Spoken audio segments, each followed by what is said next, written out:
அனைவருக்கும் வணக்கம். TNPSC group 4 எக்ஸாமுக்கான notification TNPSC வெளியிட போகிறாங்க.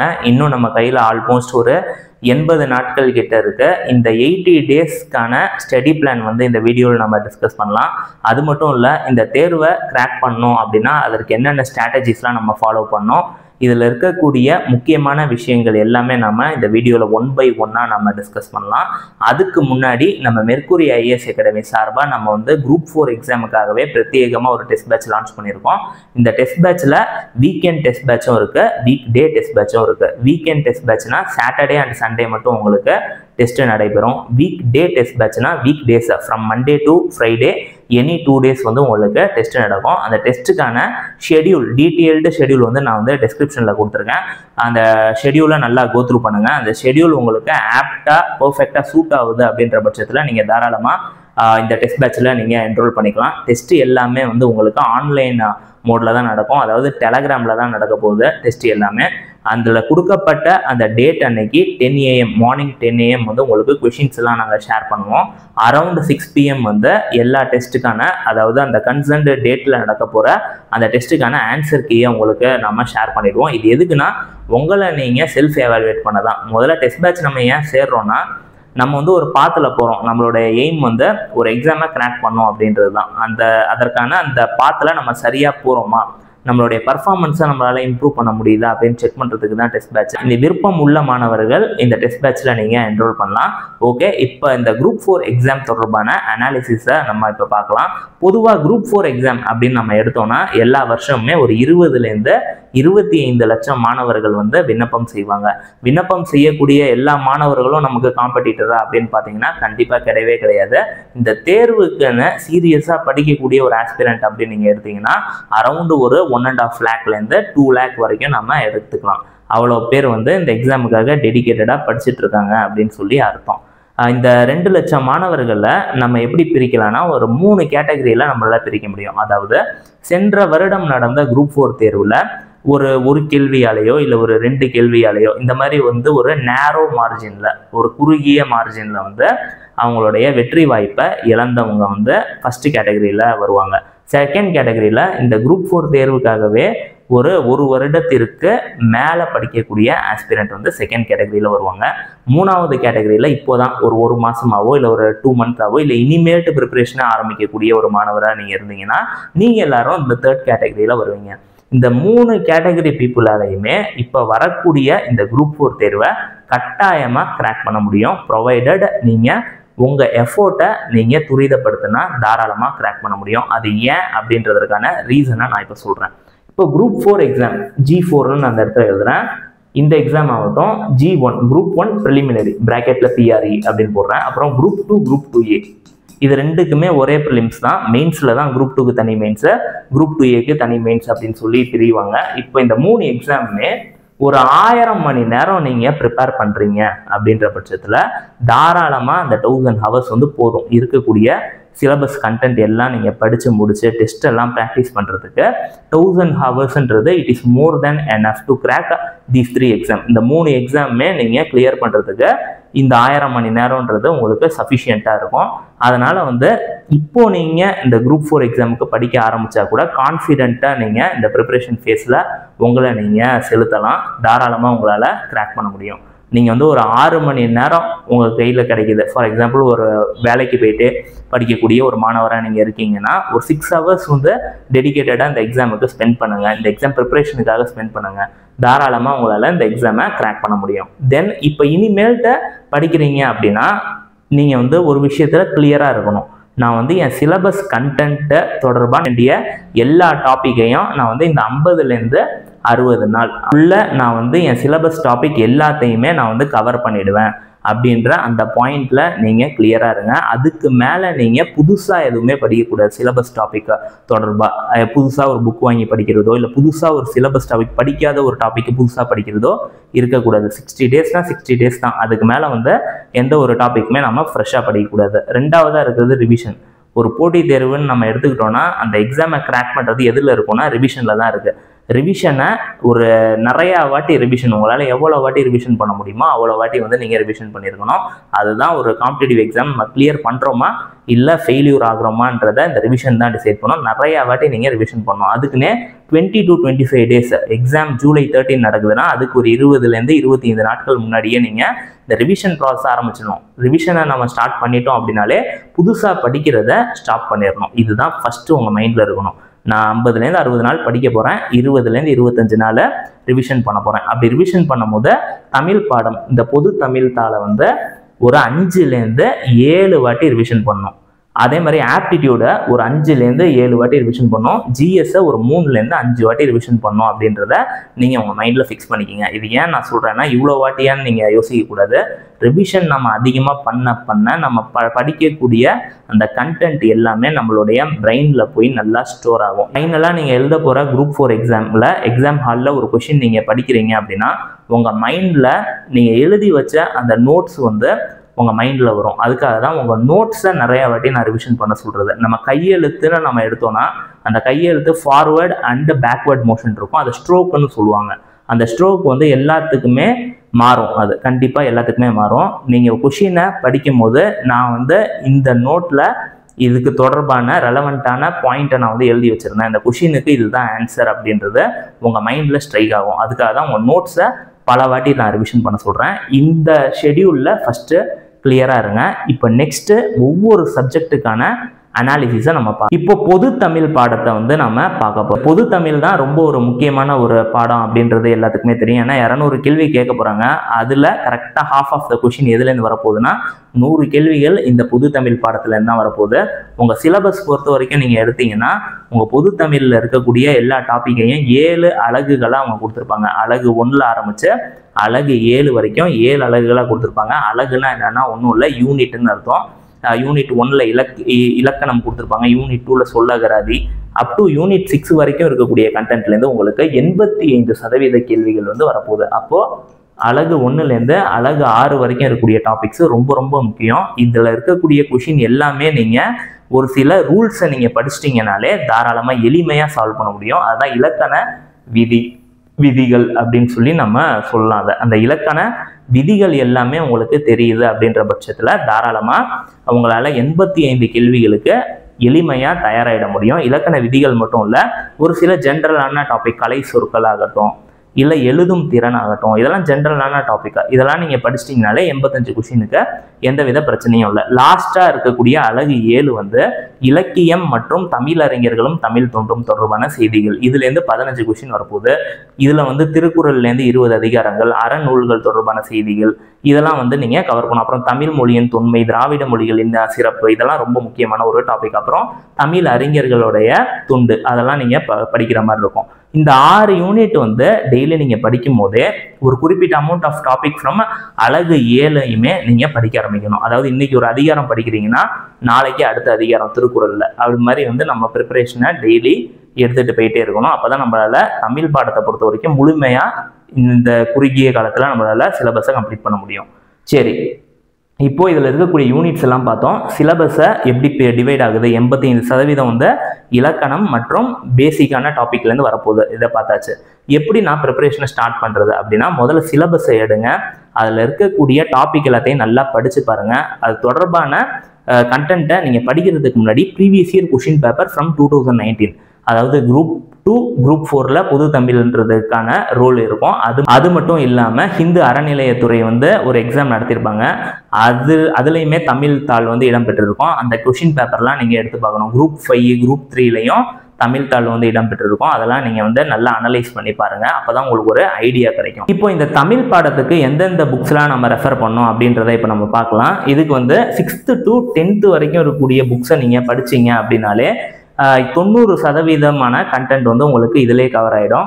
பட் இந்த யூனிட் 7ல் இருக்கக்கூடிய அந்த அலகு 7ல் இருக்கக்கூடிய அந்த திருக்குறள் தொடர்பான அதிகாரங்களாக இருக்கலாம், இல்லை அறநூல்கள் தொடர்பான செய்திகளாக இருக்கலாம், ஒரு சில தகவல்கள் மட்டும் உங்களுக்கு 11th 12th புக்கில் கவர் ஆகும். அது மட்டும் எந்தெந்த டாபிக் அப்படின்றது தெரிஞ்சு அதை மட்டும் நீங்கள் இந்த 11th and 12th புக்கில் நீங்கள் கவர் பண்ணிங்கன்னா போதுமானதாக இருக்கும். இதுதான் பொது தமிழ்.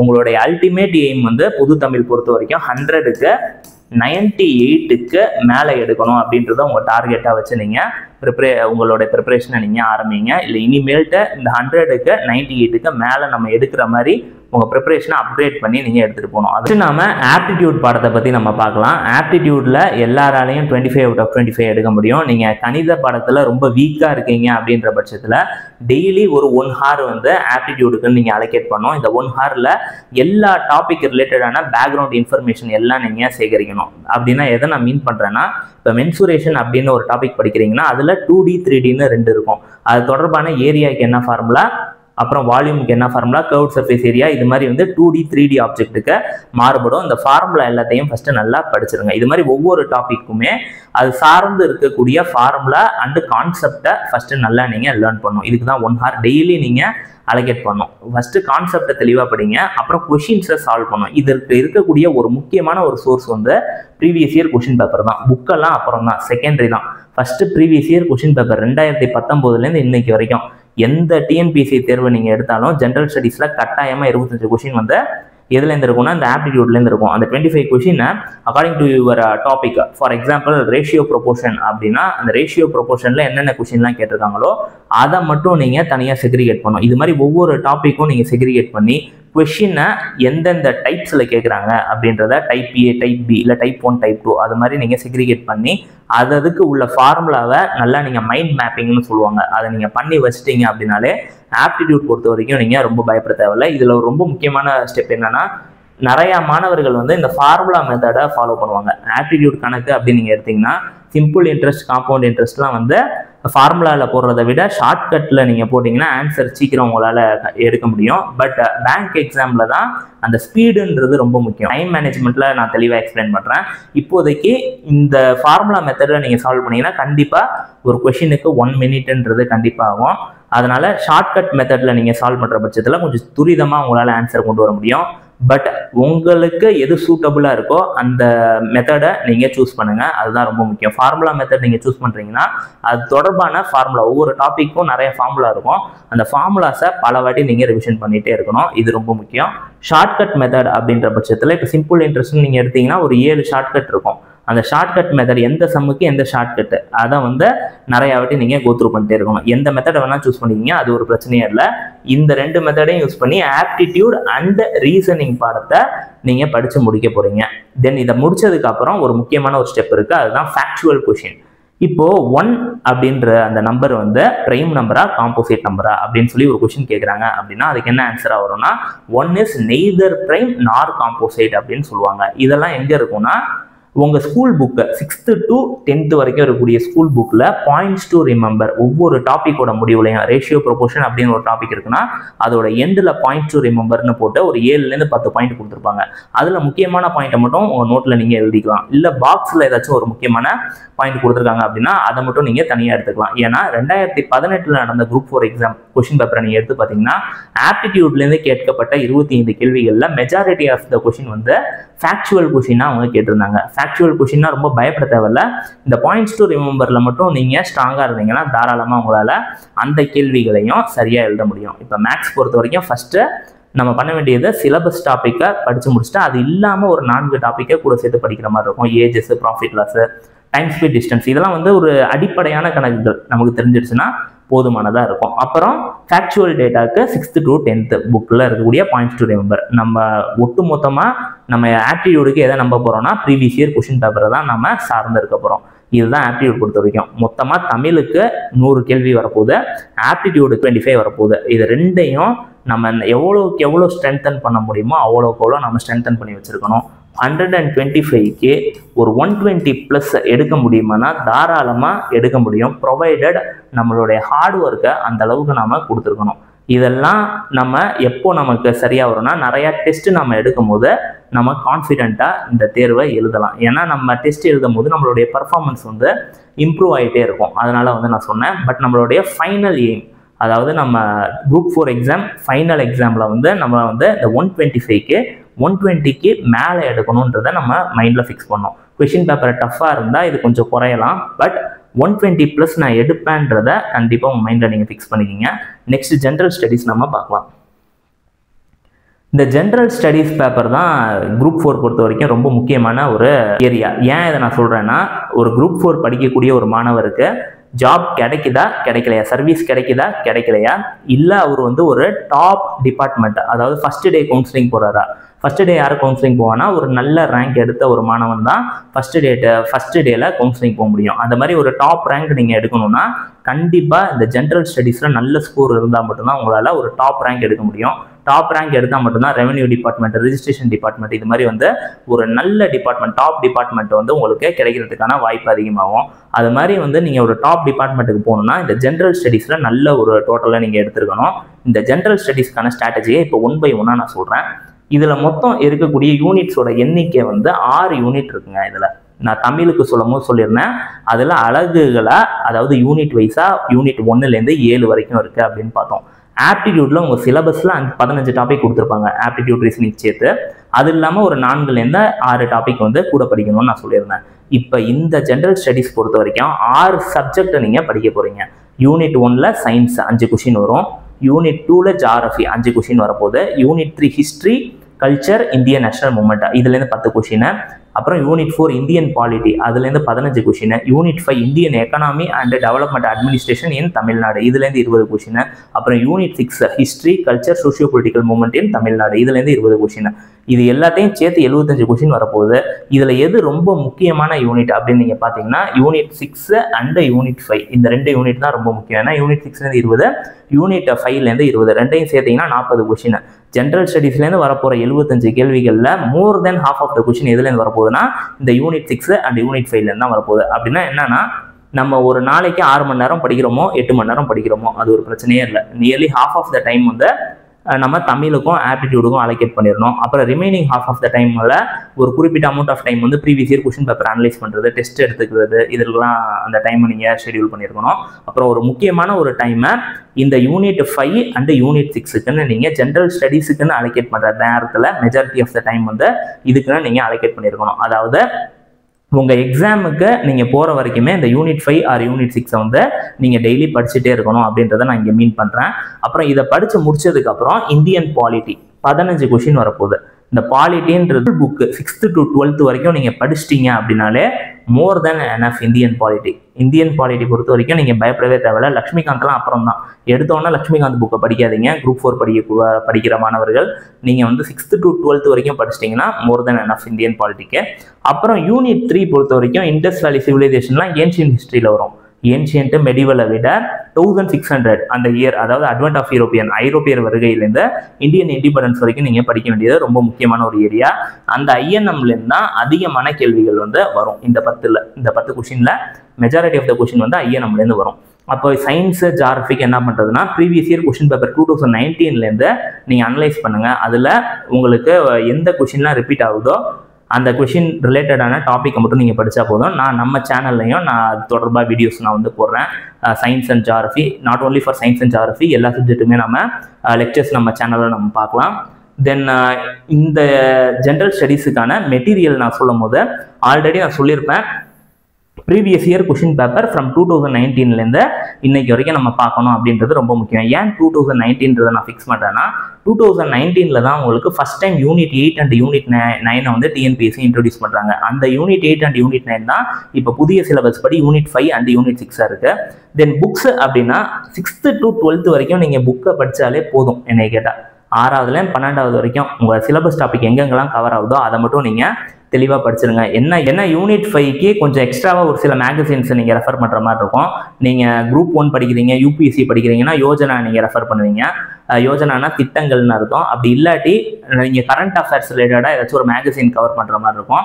இதெல்லாம் அடிஷ்னல் சோர்சஸ். பட் பிரதானமாக இருக்கக்கூடிய எல்லா சிலபஸ் டாப்பிக்குமே கவர் உங்களுக்கு இந்த 6th to 12thலேயே உங்களுக்கு எல்லாமே கவர் ஆகிடும். இதுதான் வந்து ஒரு முக்கியமான ஒரு சோர்ஸ். இதை படித்து முடிச்சதுக்கப்புறம் கரண்ட் அஃபேர்ஸ் இந்த பார்ட்டை அன்அவாய்டபுள் பார்ட். ஏன்னா இந்த கரண்ட் அஃபேர்ஸ் அப்படின்றது உங்கள் பழைய சிலபஸ்லாம் கரண்ட் அஃபேர் அப்படின்னு சொல்லி ஒரு ஹெட்டிங் கொடுத்து அது கீழே நிறைய டாப்பிக்கை என்லிஸ்ட் பண்ணியிருப்பாங்க.